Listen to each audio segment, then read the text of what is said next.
see. Now, the other thing I wanted to talk to you about is canvas, the supports that we're going to paint on. This is what I'm using today. This is just a regular stretched canvas. And there's also, as you saw what I used before, this is another type of canvas support, just thinner. And just as easy to put up here. It looks the same as you're painting it. You won't know the difference. Both look great in a frame. Both have the same texture on there. There's a nice texture here, a little tooth to the canvas. And we also have an acrylic pad. Acrylics are fabulous. You can paint on anything with acrylics. You can paint on wood if you want to, or you can paint on regular paper.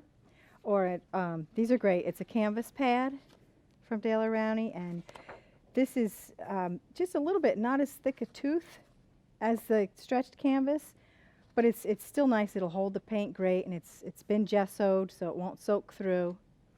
And if you do decide to just paint on a regular piece of paper, what you would do is you would use gesso, and you'd paint that over the paper too, because otherwise your colors are going to soak through, and you'll get better results here. This way the paint will sit on top. It gives it a nice tooth, and so that's what you would use. So you can paint on anything, but I prefer just to paint on regular canvas. And today what I'm going to do is I have a rooster here that I've used for many beginning classes because they really like it. It's kind of silly. The rooster is fun to look at. It makes you laugh. He's just kind of goofy. And and it's also something that you can have fun painting. You can use a lot of texture. There's a lot of color in it, and you can't do it wrong. While I have the photo in hand, I want to suggest to you to always use your own photos to paint from.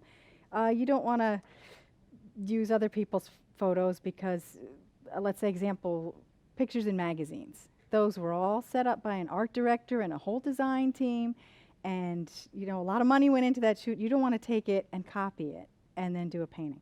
So, starting now, when you think about it, when you go on vacation, you probably already have lots of photos. Go take some photos, take your own photos, start a photo file, and then you'll have these photos to paint from. Friends will lend you photos, and when you go out to take a photograph, take a couple of different versions, 4 or 5 snapshots of it, get in close for some details, and just especially with these moving subject, they're very hard. I don't know if I would have been able to paint these while sitting looking at them since they kind of run around a lot. But this was great to just snap off a lot of photos. And then I have them here for my reference.